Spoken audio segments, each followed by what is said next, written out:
Satu, dua, tiga. Bayangkan Anda selama 12 tahun mengenyam sistem pendidikan tradisional, lalu tiba-tiba lapangan pekerjaan Anda dihilangkan begitu saja oleh pemerintah dengan menghilangkan pabrik-pabrik karena guna menyelesaikan isu lingkungan.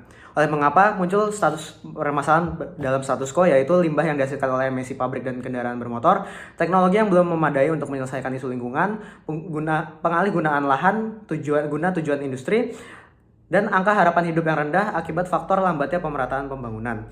Adapun kegagalan mekanisme yang ada adalah dana yang ada tidak mampu memenuhi penyelesaian isu lingkungan, masyarakat yang belum bisa menerima perubahan dari industri akibat pendidikan yang didapatkan adalah sistem pendidikan tradisional. Nah, untuk memaksimalkan penyelesaian isu lingkungan dibutuhkan aspek pemerintah dan masyarakat, sehingga susah untuk dijalankan jika masyarakat tidak peduli dengan turut menyumbang melalui emisi kendaraan bermotor.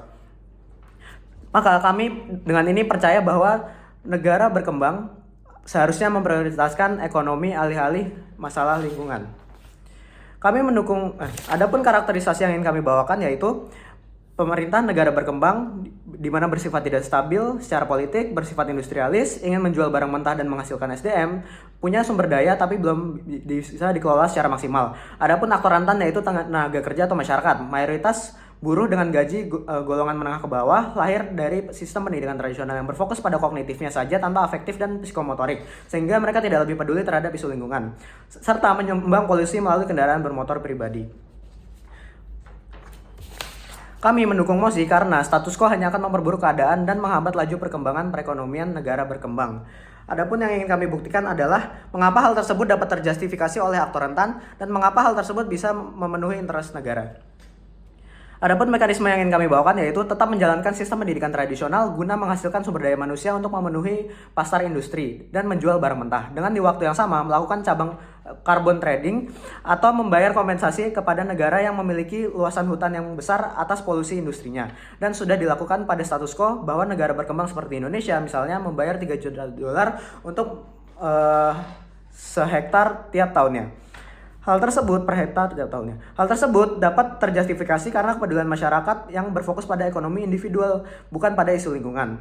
Mereka juga turut menyumbang emisi melalui kendaraan bermotor karena kendaraan bermotor menjadi daya jual yang tinggi di negara berkembang dan transportasi umum yang belum memadai. Hal tersebut mereka lakukan mungkin dilakukan karena dana yang dikeluarkan lebih sedikit untuk carbon trading ketimbang menyelesaikan isu lingkungan, namun memiliki dampak yang signifikan terhadap aktor rentan yaitu masyarakat, sehingga ekonomi kuat dan pemerataan pembangunan terfokuskan. Disclaimer, mekanisme diterapkan hingga pada saatnya pemerataan pembangunan selesai, pemerataan stabil dan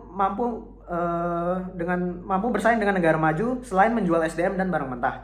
Namun nilai kepedulian secara sosial tetap ada, hanyalah persaingan secara material atau ekonomi saja sebagai negara industrialis kapitalis. Adapun dua argumen yang ingin kami bawakan yaitu probabilitas hidup tenaga kerja masyarakat yang lebih tinggi dan argumen yang kedua itu memajukan bangsa. Dewan juri yang terhormat, tindakan tersebut dapat terjustifikasi oleh masyarakatnya sendiri karena masyarakat yang ada adalah hasil dari sistem pendidikan tradisional yang diciptakan oleh pemerintah untuk menghasilkan sumber daya manusia dengan hanya kecerdasan kognitif saja. Berbeda dengan negara maju yang diajarkan afektif yang menjadikannya lebih peduli terhadap isu terkait. Kalaupun emisi pabrik dan penggunaan lahan adalah hal yang buruk, setidaknya probabilitas mereka bisa bertahan hidup akan lebih tinggi karena mereka hidup dari gaji tersebut. Bayangkan Dewan Juri sekalian tidak membuli kasus kami, maka skenario terburuk lawan akan menjadi lebih buruk. Dengan menghilangkan industri, mereka belum siap untuk bekerja seperti negara maju, contohnya untuk kerja kantoran. Sehingga dengan menjaga lingkungan industri untuk sementara waktu sampai selesai pemerataan pembangunan akan memenuhi kebutuhan mereka bertahan hidup di pasar industri.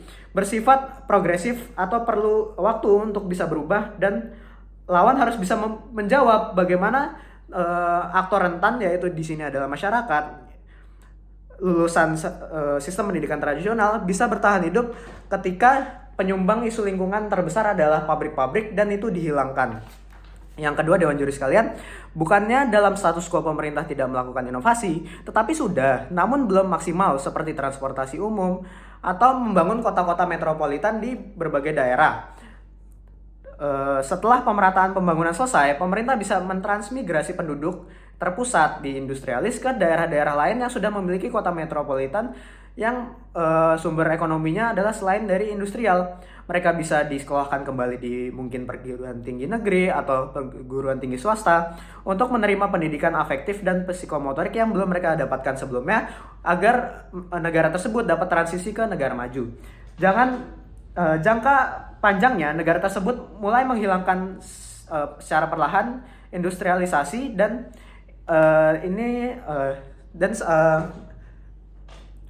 mereka tidak akan lagi menjual sumber daya manusia mereka lagi secara kuantitas, namun secara kualitas melalui afektif dan psikomotorik. Mereka juga tidak akan lagi menjual barang-barang mentah sumber daya alam jika sumber daya alam yang ada itu terbatas atau bahkan habis.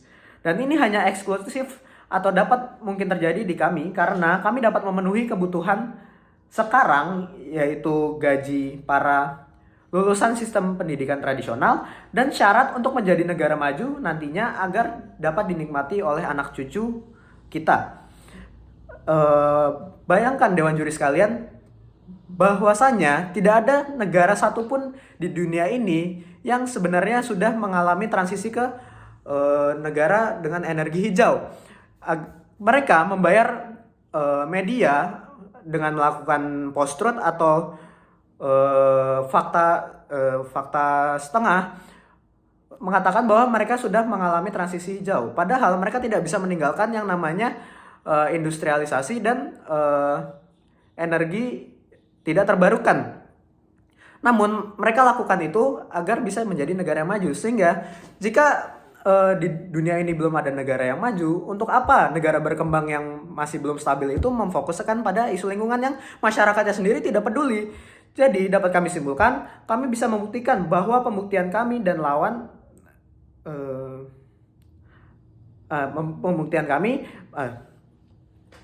harus bisa menjawab pertanyaan kami dan atau argumen kami akan berdiri dan kami masih bangga menjadi tim pemerintah. Terima kasih.